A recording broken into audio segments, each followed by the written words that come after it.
Hello and welcome to another episode of the Fantasy Reaction Show. My name is Andrew Velez. I am here with my co-host Joel Dehls. This is episode number 16 of the Fantasy Reaction Show. We're here after Thursday Night Football, watching the Bills versus the Buccaneers. Surprisingly, a really good game at the very end, I should say. It wasn't that the most exciting game that we ever watched. Before we get into that, Mr. Dehls, how are we doing today, sir? Feeling good, can't complain. You said it right. I mean, this game for like 3 quarters was so damn boring. And at the fourth, I actually turned the Laker game on, and then I'm seeing in the group chat like, oh shit, the Bucks are driving. Let me turn this back on and see the Mike Evans touchdown.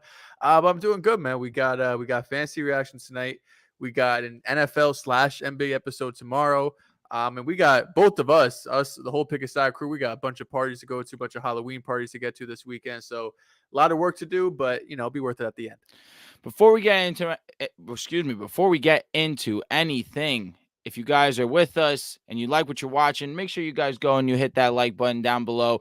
If you guys have any start sits questions, if you have any waiver questions, go ahead and leave some comments down below. And lastly, if you're watching this and you're not subscribed to the channel, go ahead and do yourself a favor. Subscribe to the Pick a Side channel. Turn on those notifications so you know when we're going live, like nights like tonight. We actually have some news. Mr. Dehls, I haven't ran this by you, but this is what's going to happen. Going forward, we are most likely going to be recording the full-length podcast on Monday nights, which means we're unfortunately going to have to move the Fantasy Reaction Show to Tuesday nights. So it'll be more beneficial for when we go live in terms of getting you guys the most up-to-date content for our full length. We'll go live on Monday, and then Tuesday we'll be giving you our recap on the Fantasy Reaction Show. Now, Mr. Dehls, talk to me about what we saw from this Bills-Bucks game. Were there any standouts to you? Because there was 1 to 2 standouts that I really took away from this, but I'd love to get your thoughts on the game. There's definitely one standout. Got to be on Buffalo's side. Dalton Kincaid. He's someone we talked about last week, right? With Dawson Knox going out, it was a broken wrist, and we said there's a good chance he goes on IR. Come to find out today that he does go on IR. He's going to miss the next 4 games. And I'll tell you what, it's getting spooky. You have Dalton Kincaid on your team. This is a first-round pick. Like, Sam Laporta has been getting all of the buzz, deservedly so. He's been amazing. Yep. The first, 5, 6, 7 games to his career, he's on a record-breaking pace. But let's not forget, Dalton Kincaid was the tight end 1 on a lot of people's boards. He was a first-round pick. The athletic profile is there. We saw the skill tonight, going 5 for 65 and a touchdown. Ended up getting 7 targets. This is back-to-back games now, especially with Dawson Knox out. I mean, this is by far and away the biggest takeaway here. In a landscape where we do our starts and sits every week, this is what you're here for. I couldn't find a tight end for you to sit because I'm looking here. I'm saying either you got one of the absolute dogs, or am I going to really sit here and tell you, be like, oh, should you start Evan Ingram this week or Dalton Schultz? Wow. It's like whoever you got, sure. you probably got to start him, right? Like you probably just don't have that many options. So we said it last week. We said it during the waiver show on Monday or Tuesday when we did the show. Dalton Kincaid should be the number 1 or number 2 waiver wire because this is the type of player he is, right? When you're looking for tight ends that could be difference makers at the position. Listen, I love Zach Ertz. He's solid, but he doesn't have that athletic profile anymore to be a difference maker when you're playing him in fantasy football. Dalton Kincaid is a difference maker. A kind of a weird game where Khalil Shakir leads the team in receiving yards, but after Stephon Diggs, any given week, Dalton Kincaid could be the second leading receiver on this team. Dalton Kincaid is one of the more exciting players in fantasy football, and I say that because we have been waiting on this one. We drafted Kincaid late in drafts, expecting him to be this amazing play just for the sole fact he was a first-round pick, and he's on the Buffalo Bills, which means Josh Allen will be his quarterback. We've been waiting for someone opposite of a Stephon Diggs to really solidify themselves in this offense. There was conversation of whether that's Gabe Davis or not. And honestly, Gabe Davis very quietly has had himself a solid season. You have the lows, of course, which you struggle with, which we saw last couple of weeks, I'll say, where he didn't even break 2 fantasy points, but his highs have been relatively high. We have a wide receiver 15 finished this year, a wide receiver 7 finished this year, 16. And this week he goes and has 9 catches for 87 yards and gets into the end zone.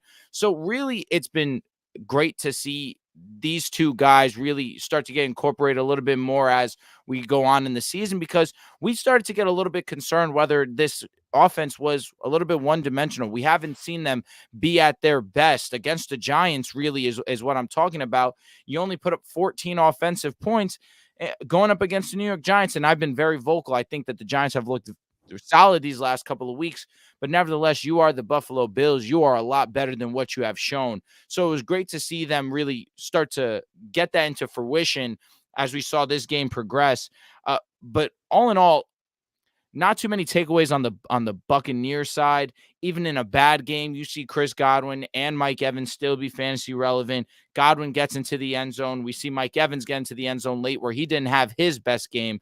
My other takeaway outside of Kincaid was going to be Rashad White. Rashad White, as I've said a good amount of times, maybe too many if you guys are tired of hearing it, he is not that great of a rusher. Now, it may not be his fault, but it also is in due part to the fact of, one, his vision's not great, and two, this run blocking unit is not that good. But what is a great thing about Rashad is that he is an excellent pass catcher, and that's where he's going to get a majority of his work. When we were having our topic on the show with Mojo and our props, one of my favorite props was going to be Rashad White's receiving yards of 24.5. He crushed that. He goes for 7 catches for 70 yards. Last week, we saw him have 6 catches, bringing all 6 targets for around 65 yards. He's going to continue to be fantasy relevant because of how great of a pass catcher that he is. Now, I know we've only seen it in spurts and, of course, these last 2 weeks, but if this is what's going to be the case for Baker Mayfield and the Tampa Bay Buccaneers, that Rashad White's just going to be this dump-off option for him, then he becomes a very comfortable RB2 for me. I've been very vocal about staying away, but if he's going to continue to get this pass catching love, then I feel like he is a strong RB2 with the floor of a strong flex play. Yeah, absolutely. The pendulum's really swung in these last 2 weeks because last year, really the last couple of seasons, Tom Brady has been so hell-bent on just leading the league in checkdowns, right? So whether it was Fournette, whether it was White last season, like the running back position for Tampa Bay almost always led the NFL in targets outside of probably like CMC. So the first, handful of weeks of the season, we didn't really see that from Rashad White, right? He was getting 2 targets, 5, 3, 3, 4. And like you said, he's not a great rusher, right? He's not going to get in the end zone a ton, one, just because of the running back he is, and two, because this offense isn't like this prolific offense that's going to be constantly driving down the field. But these last 2 games, 6 and 7 targets, and he's hauling in all of these targets, 6 and 7 receptions these last 2 weeks. So if you're going to get a running back who's going to give you 60 and 70 receiving yards like he did these last 2 weeks, absolutely smash RB2. Now, he's probably in the middle, somewhere between where those first few weeks where he was basically, I wouldn't say unplayable, but a low-end RB2, and these past 2 weeks where he's been a low-end running back one, he might end up even higher this week. With 7 receptions for 70 yards, even though he only had 40 rushing. He's probably somewhere in between that RB2 and RB1 range, but it's really going to be dependent on his pass catching work. I think he definitely benefited from coming down from behind in this game where the Bucs were behind basically from the go, right? It was 10-3. They tied up 10-10, but then the second half, they were basically trailing the entire time. And it was honestly tough to watch because it felt like all of their plays came within their own 10-yard line. And Baker and the offense was really struggling outside of that last or second to last drive. But yeah, Rashad White's going to get these looks, the 6 to 7 targets. He's someone that should be on your radar. If you're needy for a running back, I'm sure he's someone that the opposite owner, the person who has Rashad White on their fantasy team, probably is not looking at him as someone who could be a firm RB2 like we're talking about him. So in a world where a lot of people are hurting for running backs, Rashad White's probably a decent trade target if you could go out and acquire him. So funny you say that because I'm watching the game and I'm just like, yeah, maybe I am one of those guys. I decided to actually go into our league, send one of the managers who has Rashad White on his team an offer. I threw in Michael Thomas. I said, hey, why don't you bring me Rashad White? Not even a text, not even a counter, just straight up rejects it. Now, I wonder maybe if he understands that the running back landscape right now is pretty terrible. But at the same time, I didn't think he was that bad of an offer. Michael Thomas has been the model of consistency. Yeah. Rashad White has been too up and down. I thought it was a good offer. But again, maybe that's not the case. But definitely, I say that with the idea of I'm in the same mindset as you. I'm trying to get him for relatively cheap because owners or managers may be upset with what they have been seeing from Rashad, and understandably so. But again, with the floor of him being where it is at right now with how good of a pass catcher that he is, it intrigues me, especially with how thin the running back position is. Let's move on to our starts and sits of week 8. Mr. Dehls, we'll start off with you. Who is your start of the week at the quarterback position, sir? At the quarterback position, I'm going with Jared Goff here. Coming off a terrible, terrible game against Baltimore. Listen, Jared Goff on the road against one of the top defenses in the league, probably not the spot you want to be in, but Jared Goff at home against the Raiders, that's the position I want to be in. Because he's a dome merchant. He is a dome merchant now. I'm not saying that. The next person I'll talk about might be a dome merchant, though. But Jared Goff has this very nice combination of having the high ceiling while also having a pretty safe floor. He has 3 games as quarterback 6 or higher, 2 games as kind of a mid quarterback 2 in like that 14 to 18 range. And he really only has 2 bad games. Both of those games were on the road against the Packers and this past week against the Baltimore Ravens. And while the Raiders haven't been terrible against quarterbacks, they're actually allowing the 13th fewest points against quarterbacks. It's really just 2 weeks that are kind of outlier weeks, where one was against Jordan Love, where that was that Monday night game where the Packers could not get anything going whatsoever. Jordan Love had multiple interceptions, I want to say. And then another game against Mac Jones, which was kind of the peak of the Patriots' demise, where people were saying Belichick should get fired. And you had Malik Cunningham getting signed to the active roster, right? And they had like 100 passing yards that game. But outside of that, I mean, Kenny Pickett had 20 fantasy points against them. Yep. Josh Allen and Herbert, I mean, those are the top guys, but they had great weeks. And even your guy, Russell Wilson, had 15, 17 type points, top 15 quarterback finish against them too. So I know, especially if you're on like Sleeper or something where you're looking at the quarterback matchups and you want to see that green, right? That matchup, you want to see it in green. When you're going up against the Raiders, it's like orangish, slightly red. You might think, oh, is the Raiders sneaky good against quarterbacks? It's really just those 2 games against Jordan Love and Mac Jones. But, you know, Jared Goff, don't be scared to play him just because of one bad week against Baltimore. That's more so about Baltimore's defense and how elite of a unit they are rather than Jared Goff. The weapons are still there. Jahmyr Gibbs is going to be there. Amon-Ra Laporta. So you should feel confident starting Goff. Yeah, Jared Goff and the Detroit Lions definitely need to get back, and I definitely think that that's this weekend. My start of the week is going to be Mr. Herbert. Now, there have been some nasty conversations around Justin Herbert's name this season so far, and it's funny that that's the case when in fantasy football, his finishes this year, quarterback 6, quarterback 12, quarterback 1, quarterback 5, had his bye week, and then quarterback 5. Not bad. And then this past week, he's quarterback 21. He did struggle against Kansas City. And for some reason, it seems as if Justin Herbert's been receiving a lot of hate, and it's his fault that they're not winning games. He needs to be better. Now, I'll say in that Dallas game, he definitely had moments that I'm sure he wanted back, that he knows he's better than he can hit these throws.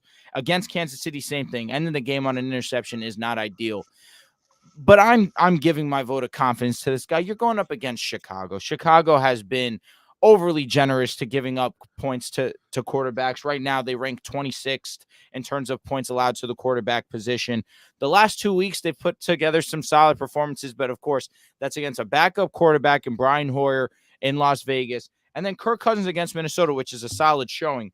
But before that, 27 fantasy points, 22 fantasy points, 23 fantasy points, 20 fantasy points, 23 fantasy points, giving up multiple touchdowns in all of those games except one against Tampa Bay, and that is Mr. Baker Mayfield. So no doubt about it, this guy can have a quarterback 1 type finish this week.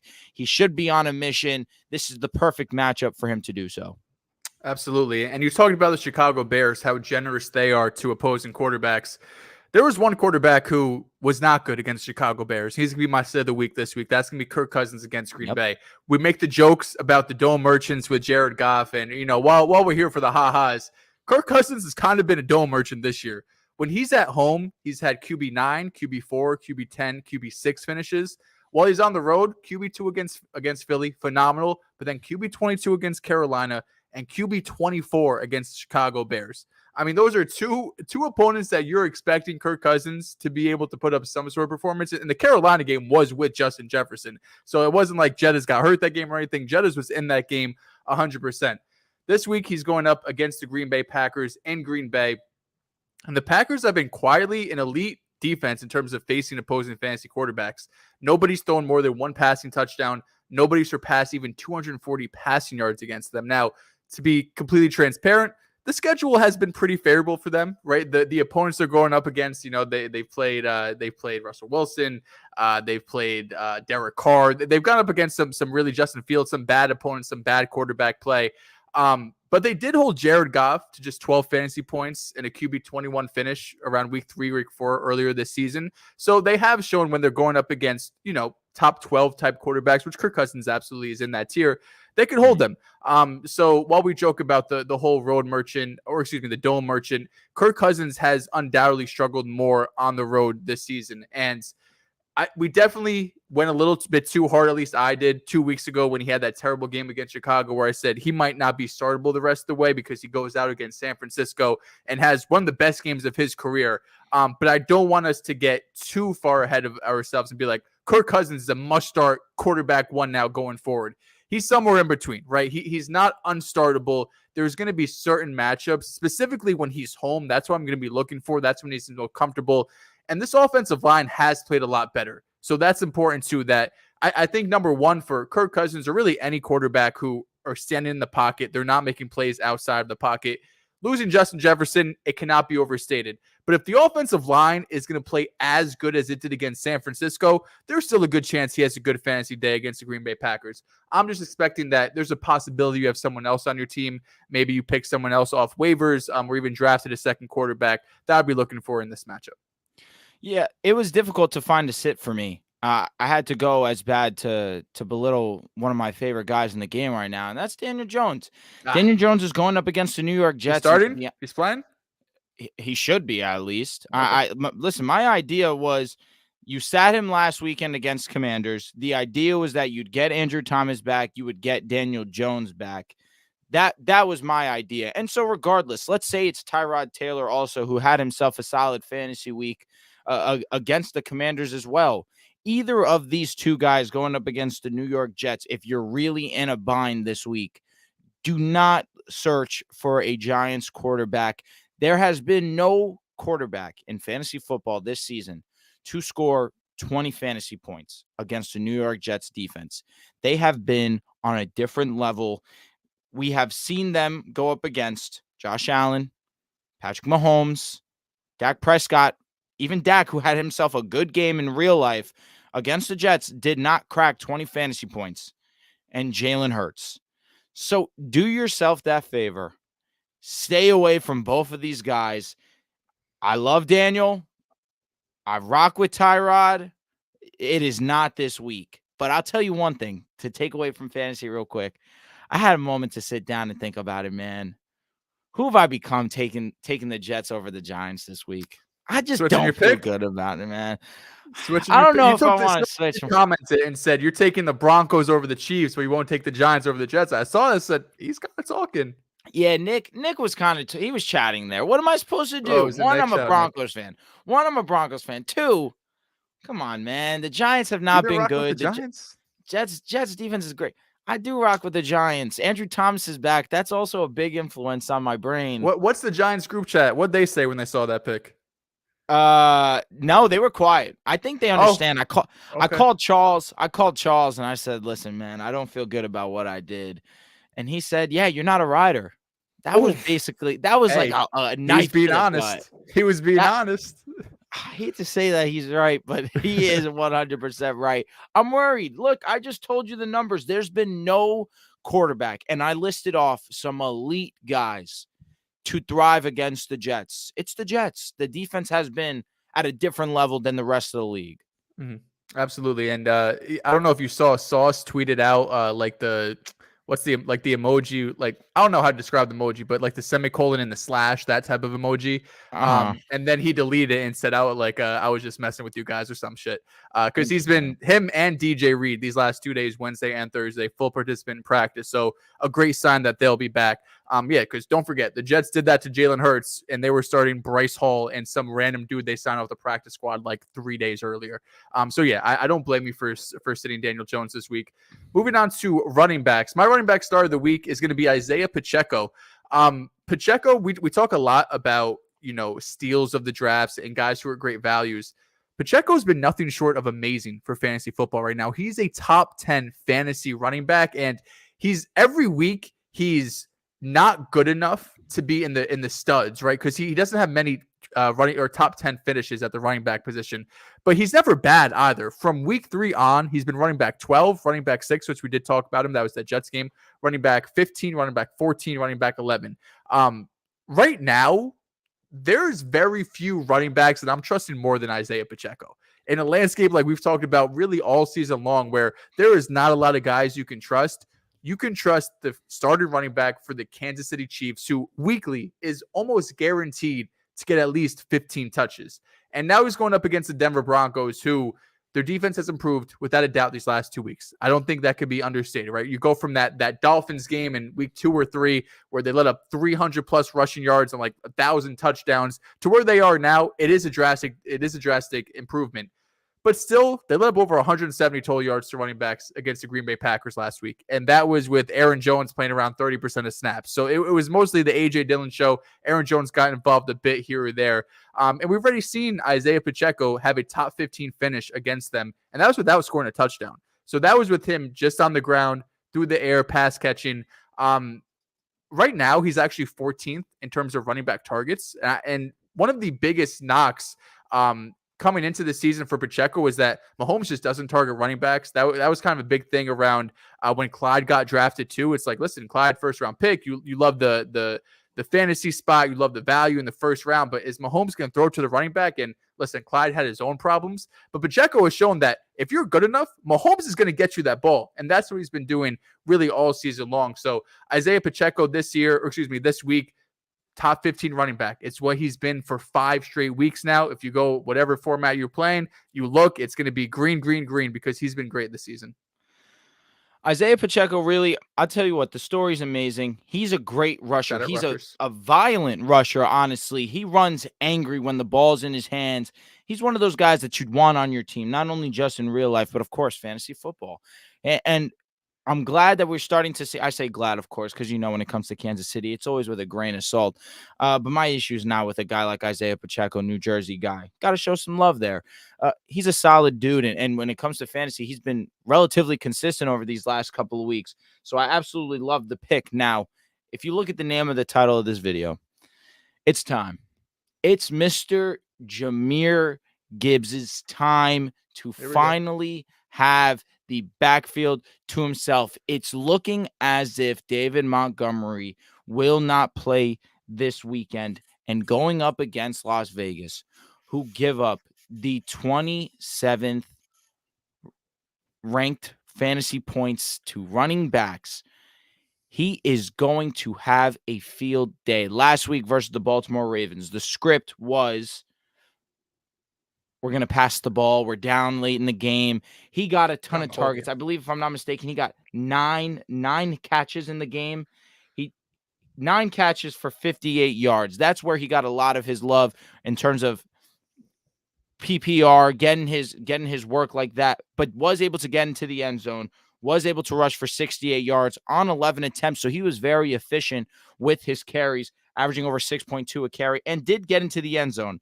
Did have 23.1 fantasy points. Now, going up against Las Vegas, now having another week of having the backfield to himself, a script that should be in 100% favor of the Detroit Lions offense. This is the time where, if you're a Jahmyr Gibbs owner, you've been waiting for, you've been licking your chops, you can put him in your lineup, and I can almost 100% guarantee this is the blow-up game that you've been waiting for. Because honestly, if you look at his fantasy production so far, now I know the finishes are kind of gross, but he's been hovering around that consistent flex. 7 points, 9 points, 9 points, 7 points. Didn't play against Carolina and Tampa Bay. And then 23 fantasy points. Again, this isn't what you were expecting. This isn't what you wanted where you drafted him. But again, he's been slowly but surely getting it going. They sat him for that hamstring injury, but clearly that wasn't an issue going up against Baltimore. They had way bigger issues than Jahmyr Gibbs on that Sunday. So going up against Las Vegas, it's time. He's going to absolutely feast. And with them giving up the 5th most fantasy points to the running back position, I fully anticipate Jahmyr Gibbs to break out. I'm with you. Gibbs is right now one of the hardest players in terms of like trade value to gauge. Because a week ago, right before this blow up game against Baltimore, his value is redraft talking dynasty. He should still be looked at as like a top 5, top 7 type running back. For redraft, his value was like a RB3 type because you have David Montgomery there and he's playing like 30-40% of snaps. And now with David Montgomery out, it's like shit, he's the workhorse. He got 80+% of snaps against Baltimore, and that's just going to continue. But David Montgomery is lurking. Any week now, once Montgomery comes back, he's going to be the workhorse. And while Gibbs should have definitely proven himself that he has to have a role in this offense, he, to me, proved that after week 1, but obviously they see it differently. It's hard to gauge his trade value in terms of like if you want to go out and acquire him or if you want to trade him away. Because if I have him, I'm holding on to him until Montgomery comes back because I have probably a top 5 running back for at least one more week. And then if I want to go and trade for him, I'm like, damn, he'll be great this week. But what's going to happen 2 weeks from now, 3 weeks from now when David Montgomery's back? Now I'm sitting here saying I'm going to have to overpay now because he's been so great. Montgomery comes back. Now he's probably a flex play again. So just be careful if you're trading for or away for Jahmyr Gibbs. But going on to running back sits this week, mine's going to be Joe Mixon. We talked about Pacheco, how he was drafted late and he's outproduced his ADP. Mixon's the opposite, right? It feels like every year Joe Mixon maybe gets a bit undervalued, right, in terms of his draft position, and he usually outproduces it. He's been RB 10, 13, 4, and 10 if you take out that 2020 season. We only played 5 or 6 games. But it really hasn't been the same this season. He only has one finish as running back 15 or higher. And while he hasn't really hurt you, he's also kind of just wasting a spot in your starting lineup because while he hasn't finished lower than RB 28 any given week, he's finished as 9 points, 11 points, 13 points, 8 points, 11 points, 7 points. So if he's in like your flex or if he was a desperation start as your RB2, that's one thing. But for the most part, you probably drafted Joe Mixon around that 4th, 5th round. You were expecting a top 15 type of running back, and he hasn't given that to you this season. Now for this matchup, going against the San Francisco 49ers, they haven't allowed more than 70 rushing yards. They only have 3 rushing touchdowns allowed on the season. I know we've given them some, we've given them some slack these last couple of weeks because they haven't played as elite as we know they can. But they're still one of the best rush defense units in the league. And Joe Mixon as a rusher, averaging 3.8 yards per carry. He's 43rd in yards after contact per attempt. He's 30th in missed tackles forced. Only Tony Pollard has more carries and less tackles forced than him. He hasn't been efficient. He hasn't been this elusive running back. Not that he ever is in his prime, but with the workload he's getting, with the amount of carries he's getting, I'm expecting better than the RB24 that he is right now.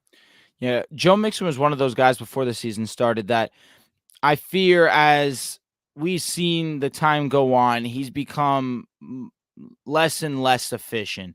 And you mentioned it. He's been a model of consistency, but consistency in a mediocre way. Yeah. And someone that was drafted in a top 4, top 5 round, I guess for the team that he's on, the workload that he was going to get, that was firm value. But again, he's been very average. It's been very whatever production. So I'm with you. I definitely love that sit. My sit is more so of an obvious one. It's more so the idea that the Philadelphia Eagles have just been such an elite run defense. And going up against the Commanders, Brian Robinson, this is more so a highlighting of how poor he's been these last 3 weeks of the season. RB31, RB16, RB26, did have a touchdown against the Giants, but only 8 attempts, 23 yards. Has only seen double-digit carries in one of those 3 weeks.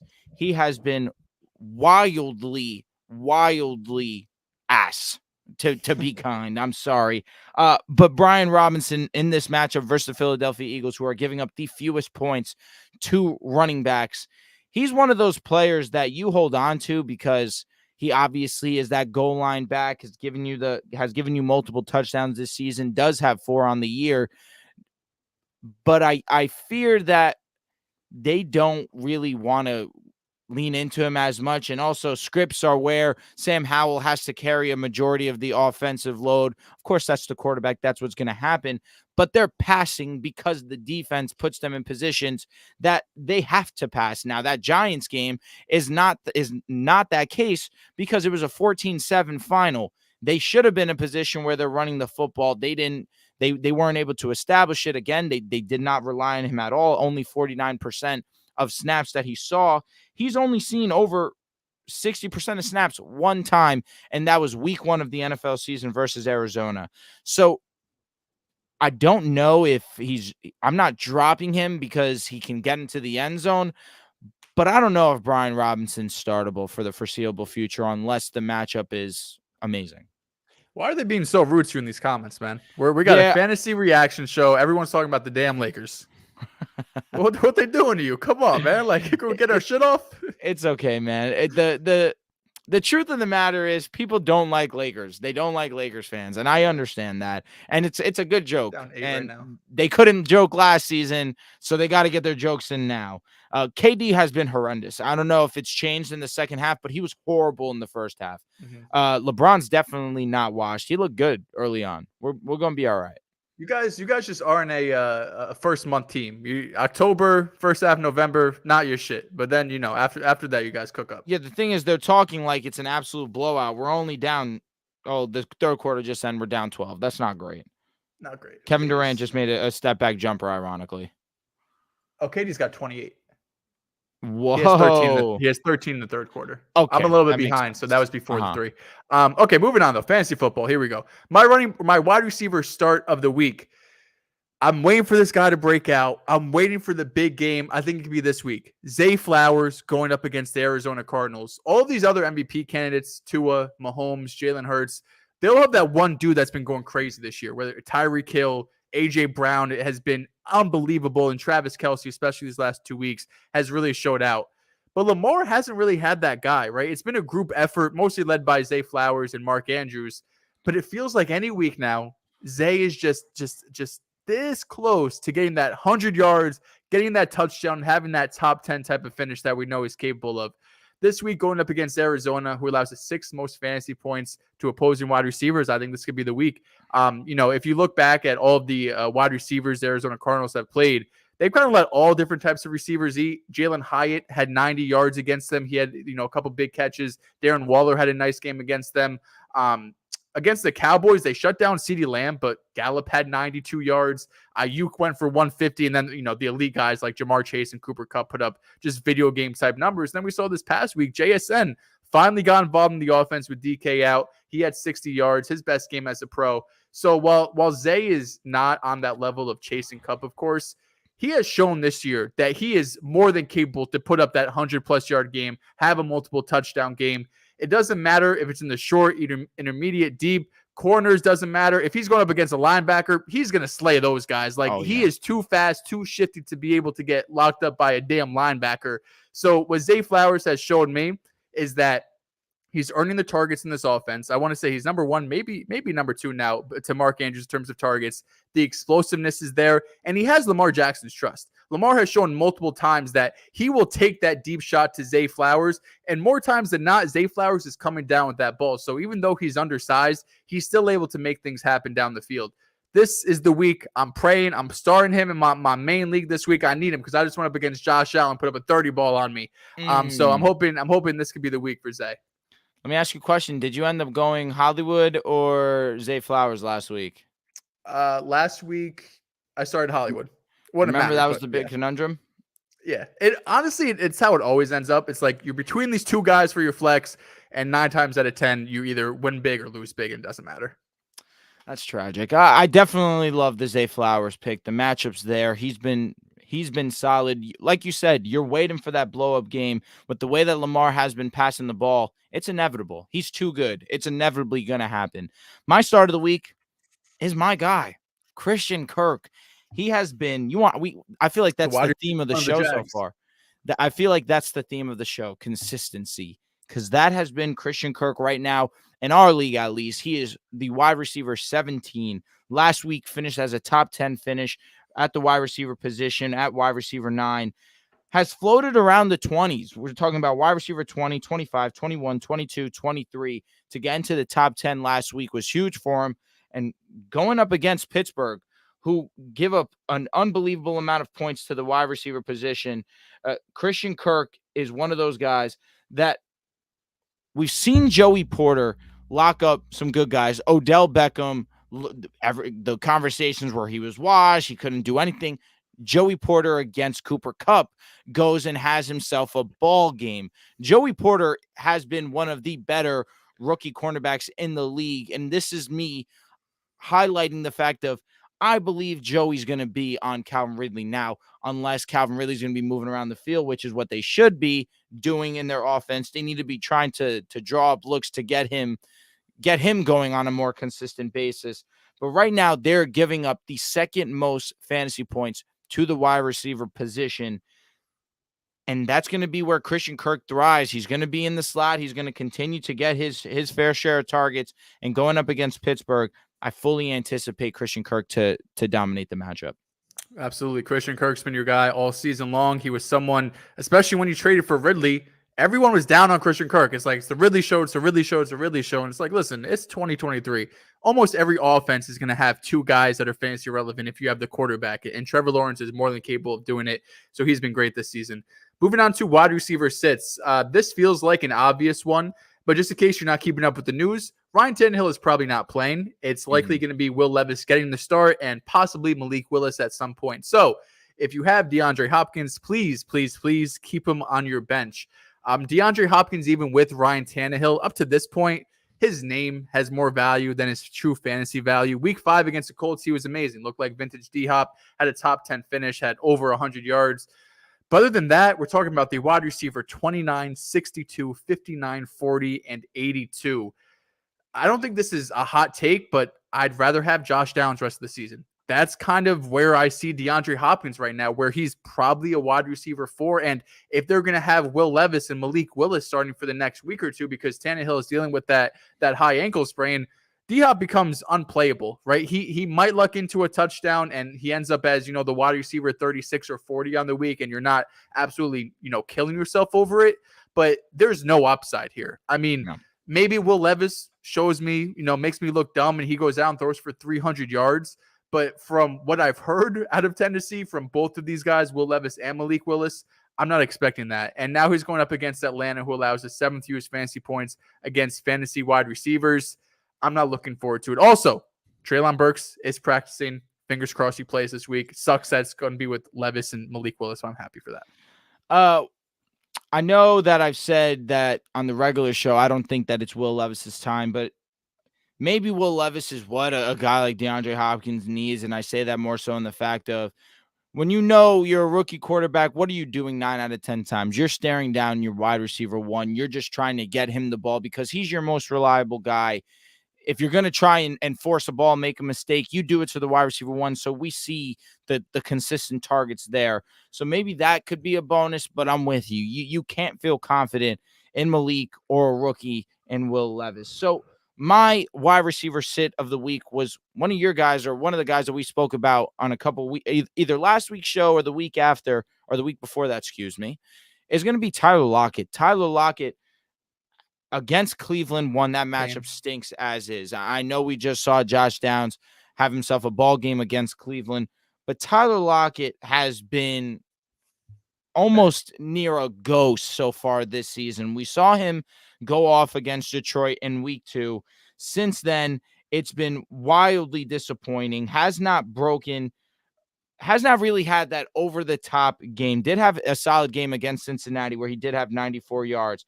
But outside of that, 10 yards, 59, 34, 54, 38. That's just not Tyler Lockett that we have known over these last couple of seasons. It's seeming like we're nearing the end of the Tyler Lockett experience. So going up against Cleveland, Geno Smith has also not been the cleanest quarterback.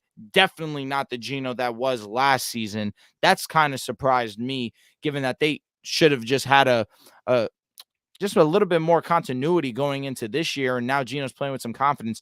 We haven't seen that so far this year. And Geno, who was supposed to be one of the better Tyler Lockett was supposed to be one of the better value picks late in drafts. He hasn't been that so far. And going up against Cleveland, I can't buy that this is the week that he breaks out. Yeah, I'm with you. Even that great game against Detroit, correct me if I'm wrong, I want to say he had 59 receiving yards, right? It was less 59. than 60. Yeah, Yep. so it's like you see that, right? He was top 10 finish, but it was 2 touchdowns and it was less than 60 receiving yards. So the Tyler Lockett, who has been one of the most undervalued receivers in fantasy over these last like 3-4 years. I don't know whether he's lost a step or Geno Smith has regressed. It might be a little bit of a combination of both, but Tyler Lockett right now, he's unplayable. And we just had in one of our leagues, we have a bit of a small bench. He got traded for $7 a fab. Like that's it, we're laughing at it, but I'm sitting there because I forgot. I didn't see him on the waiver wire, but I did see him, and I was like, I'm looking at my team like, there's no one I would drop for Tyler Lockett right now. It's like he's just unplayable. It was understandable. It's funny because it's Tyler Lockett and you're trading him for fab. That's kind of crazy. But again, he has not been good. I would have liked more than $7. Maybe you throw me like 20, maybe 30. 20, respectable, right? Yeah. But 7, especially, I say that because it's a $200 fab. Usually it's 100. This one specifically. So $7 is really like $1. That's what I'm saying. It's not that much money. You definitely could have got a little bit more bang for your buck. But in the grand scheme of things, he's been super subpar and very disappointing. He has been. Moving on to our tight end starts of the week. Dallas Goedert. It's time. It took a while. It took a month, but full circle. After I said Dallas Goedert is damn near droppable. These last 3 games, 9 targets, 8 receptions, over 100 yards and a touchdown. 8 targets, 5 receptions, 42 yards. 5 targets, 5 receptions, 77 yards, and a touchdown. I hate to say it because I love this player, but he's kind of taken over the number 2 role from Smitty. Like Smitty was dominating those first couple of weeks. Goddard was non-existent. A.J. Brown was non-existent. And this last month, 3 weeks or so, it's been A.J. Brown being one of the best receivers in football, and Dallas Goedert showing that, no, I'm still one of these guys. I'm still a top 5 tight end in this league. I went and looked at like how I would rank Goddard the rest of the way. I would have Kelsey, Andrews, Laporta, and Hockenson over him. I don't think there's anyone else, right? I mean, George Kittle is just way too inconsistent for me. Darren Waller, I still don't feel great about the Giants offense. And after that, I mean, we're talking about, Evan Ingram and Dalton Schultz. And maybe Kincaid is honestly next up because of what he's shown these last 2 weeks. But Dallas Goedert right now, he's on too good of an offense with too good of a quarterback who have shown that they want to throw the ball, right? They might be the best rushing team in the league, but they want to drop back. They get him involved in the screen game. They get him involved going vertically. So very excited for Dallas Goedert going up against Washington this week. Very sneakily, we know that Philadelphia is an amazing rush offense, but we really haven't seen that over these last few weeks. I say that in an efficiency standpoint. Swift's still been able to be fantasy relevant, but he hasn't been as dominant as we saw him against Tampa Bay, as we saw him against Minnesota. Of course, we're not going to expect a 200-yard game every single week. But when was the last time we saw Swift have 100 yards? Was it that Tampa Bay game? I'm genuinely asking. If you could let me know, I'd appreciate it. But again, I've seen the Eagles kind of transform into this pass-first offense. We've seen Jaylen Herz drop back as much as the top guys in the league, dropping back almost as much as a Patrick Mahomes, as a Trevor Lawrence. He's been dropping back and really trusting his arm. Philadelphia has schemed up that they're going to trust Jaylen Hurts' abilities to pass the ball and move the ball downfield. It's been great. And I say that it's been great as a Jaylen Hurts manager, as a Jaylen Hurts fan, honestly. It's been great to see him progress this much as a passer this quickly into his career. But to get back to the conversation, my tight end start of the week is going to be someone who has also been hot in their own right. Of course, not to the degree of a Dalton Schultz. Spoiler alert. Not to the degree of a Dallas Goedert, but Dalton Schultz, the last 3 weeks, has gotten into the end zone. Going up against Carolina, this is a matchup where right now they're giving up the 17th most. The 17th most. No. Let's do math, Drew. The 14th either way, most. This right there. Yes, okay, middle of the pack. But regardless, he has been on such a tear. And again, the tight end landscape, it's either you're going with the elites or you're going with that middle tier where we have Goddard, who's like right on the cusp of that tier 1, but really at the top of that tier 2 is guys like Dalton Schultz. You mentioned Kincaid as well. But again, we're starting to see Stroud really get comfortable with Schultz in this offense. That was my anticipation coming into the season. He is going to be a reliable option for him just because he's a vet. And the last 3 weeks, we've seen him get into the end zone, did have their bye week last week, but going up against Carolina, it's a good enough matchup for me to have confidence that he can be the start of the week. I'm with you. Tight end sits of the week, as I mentioned, there was no one that like stuck out where I'm like, there's no way you could play this guy, because tight ends, we just don't have that luxury. But one player I'll just say to like maybe pump the brakes on a little bit. I'm gonna apologize to Charles already, but Trey McBride might be a week away. This week going up against Baltimore, going up against that defense. This game could get ugly. This game could get out of hand really quick. Baltimore's coming off the 30-point win against Detroit. So Trey McBride, I'm sure, was one of the most popular pickups this past week. Zach Ertz goes on IR, and McBride showed some things over these last couple of weeks. He's a year 2 player. He has some athleticism to him. But right now, going up against Baltimore, I'm hoping you have a different option, because I'm not excited to go up against Roquan Smith, Patrick Queen, and those linebackers. Yeah, but you know what? Baltimore did dominate the Lions, and maybe it's something, hey, you're playing against the top competition in the league. It's time to turn it up a notch. We've seen them lose to the Colts. We've seen them lose to the Steelers. They're not unstoppable. They can beat anybody and lose anybody. Correct. And we've seen Arizona be consistently in games. The wheels fall off late. Maybe we take a look at that, Roger. But they're usually in games, but I'm with you. I understand the Baltimore should be heavily favored, and I understand using caution here. My sit, you mentioned him early on. Mine's going to be Evan Ingram, just because Pittsburgh has been really solid at defending the tight end this season. They're giving up the 4th fewest points to the tight end position. Have faced against good tight ends as well. George Kittle, David Njoku, has played against Dalton Schultz. He did get into the end zone, 42 yards. But Mark Andrews only allowed 65 yards, no touchdowns. They've faced some solid competition. They have the results to back it up as well. Evan Ingram has been one of those that's been highly targeted, not just within the Jaguars offense, but throughout the league. He's one of the most targeted tight ends in the league. I just don't love this matchup. That's one of those that if I had to give a name, like you said, the tight end landscape is so shitty. You have to start a guy like Evan Ingram, but again, I don't love the play. Yeah, I'm with you. We got a super chat. I see. What you want to run through that? Yeah. It's our guy Ricky, and it's just him. We're starting early, and if this is what it's going to be all season, Ricky, come the hell on. He said Lakers aren't contenders; they're chicken tenders. But what's chicken up, tenders fellas? is nuts. Yeah, that is very rude.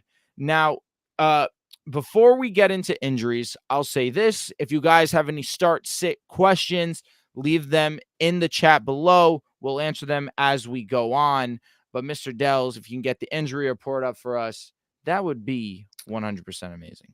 Yes, sir. So let's start off with the 49ers here. Deebo Samuel has not practiced. He is still dealing with that shoulder. It looks like he's not going to play. CMC is back practicing full. Obviously, he played. Brock Purdy, this is pretty big news. He had a limited practice today, which is a little bit surprising because he kind of got into concussion protocol a bit later into the week, right? That popped up on like Wednesday. They played on Monday. So typically we don't see players practice this quick after a concussion. But the fact that he is limited, I think, is a pretty decent sign. Now, it's probably a 50-50 shot at best that he starts on Sunday. I don't think Sam Darnold's the worst play in the world if you're in a pinch. I have Brock Purdy in the league, and I'm sitting here like kind of waiting for Jerome Ford to be labeled as out so I can put him in my IR and hoping no one else picks up Darnold. But yeah, he is limited. Tyler Lockett and Kenneth Walker both aren't practicing. Now, Lockett, we mentioned, he's probably not starting on a lot of people's teams, but Kenneth Walker, this is a big deal. Dealing with the calf injury.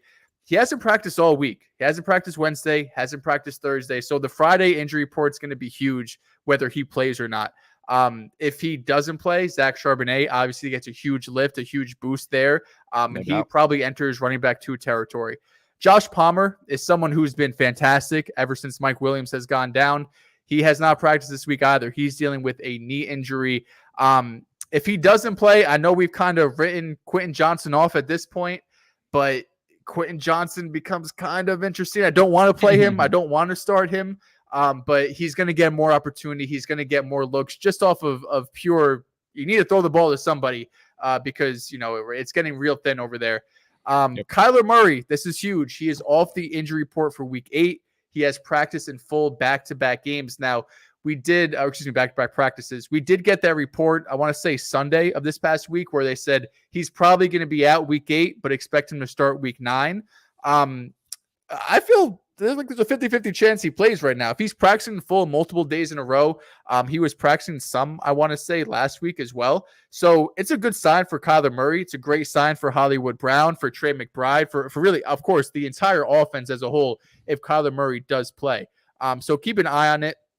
But if he does play, I'm probably not starting him the first week, but we know how dominant Kyler Murray could play. Deontay Johnson did not practice Wednesday and Thursday with a hamstring. This was a new addition, right? He was dealing with that hamstring injury. That's the reason he got put on IR. I don't know if this is a re-aggravation or if it's the other hamstring. There's no real, what's it called? Like, in detail here about what hamstring it is, but definitely a bit worrisome because he's already dealt with one earlier this season. Going through the rest, Aaron Jones didn't practice Wednesday, limited on Thursday. Same with Jalen Waddle, limited on Thursday. Tyreek Hill had a bit of a scare on Wednesday, and Tua had that weird comment saying, whenever we get him back, but thankfully he was back on the practice field on Thursday. Saquon's practicing. Jones is practicing. Trevor Lawrence is practicing. AK was out Wednesday with an illness, but he's back. I believe that's most of them. Zach Moss had a bit of an injury, but he's practicing. Jerome Ford, I guess we should mention the Browns. Jerome Ford and Deshaun Watson. Deshaun's not playing. Jerome Ford, they said, right when he got that injury, he'll be out a week or two. So Kareem Hunt, that's probably, sky pointing up or arrow pointing up. Pierre Strong also got the most carries once Jerome Ford went out. So if you're desperate for a play, he's probably someone to look for. Jimmy Garoppolo is expected to play on Monday Night Football. Christian Watson is back practicing as well. I know he had a bit of a scare with his knee, I want to say. David Montgomery, we talked about, will likely miss another week. And I believe that is everything. Yep, that's everything. That was a lot. All right, so listen, first off, well done. Thank you. All right, let's get on to this quick super chat. Luka for MVP. It's not happening. Pesos, Deonta or Roshan, y'all think it's a split backfield? I think with how great Foreman was last week, I don't think that it will be just a complete, hey, give the ball to Roshan, let him go to work. It'll be 100% his. We haven't seen that at all these last couple of seasons with the Bears, regardless, whether it was Monty and Herbert and Roshan. So I don't know if it will be one-sided. I do think it'll be a split backfield. I don't know if I love... they're going up against the Chargers. Not a bad matchup by any means. I guess I'll lean Deonta just because it's safer. Yeah. And he had a great game last week. Yeah, I was so excited for Roshan. Then he's missed these last 2 weeks, and Foreman's taken advantage, and he's looked fantastic. You said it on the last show. When Foreman gets opportunity, he produces for real life and for fantasy, touchdowns, yards. So they're probably both in consideration to start. You probably lean Foreman with Roshan coming off the concussion. Luis Lewis asks, start 2, Gibbs, JT, Addison. Now, if he's saying JT as in Jonathan Taylor, okay, immediate Jonathan Taylor. As great as Addison has been, I love Gibbs. I love Gibbs this week against Las Vegas. Maybe you could say Addison because the floor is higher. He does have 6 touchdowns this season. He's been unbelievably great, but I love the play against Las Vegas. I lean Gibbs. If that's hot, I don't care. Running backs here, Gibbs and JT. All right, Holden Smith says, boys, I need help. I have too many receivers, and I can start 3. Pickens, Downs, Ridley, Myers, and Devonta Smith. All right, I'm going to say this. Pickens has been amazing. Yes. Going up against Jacoby the Myers Jags, that's a great matchup for me. Jacoby Myers is in for me because he's a dog. Smitty going up against the Washington. I think it's Pickens, Downs, and Myers. And you're sitting Smitty. You have to. Unfortunately, he's been mid. Do you have to? You have to sit over Ridley? I'll say this. Who's been asked outside of 2 games? No, I said Pickens, Downs, and Myers.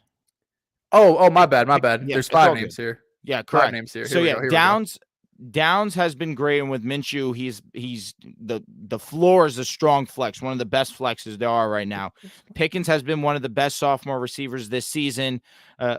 Again, going up against the Jaguars, whose secondary has not been good at all. I expect that to be a great game from Pickens. Ridley going up against Pittsburgh is intriguing. But again, I like Joey Porter. I think he gives him a difficult time. Maybe Ridley breaks out because they move him all over the field. That would be great for him. But again, Myers has been a model of consistency, even with Brian Hoyer. I like the play. Smitty has been too up and down for me. Yeah, Myers and Pickens, absolutely. It's really that last one. I think I'm leading Smitty. I think it's going to be a high scoring game. But I would put it Smitty, Downs, probably Ridley, as screwed up as it is. Ricky, even though he's been a bastard to me this stream, says, I sat Gabe Davis. I don't want to say good, but the way you've been talking. Well, when it comes to football, I love Ricky. That's the truth. One of the few Broncos supporters that Sutton that there are right now. Oh, no, it's PS2. Yeah, it's PS2. He said, got Tank Dell, Cup, and Waddle in my lineup. Dude, you're okay. There's definitely worse options.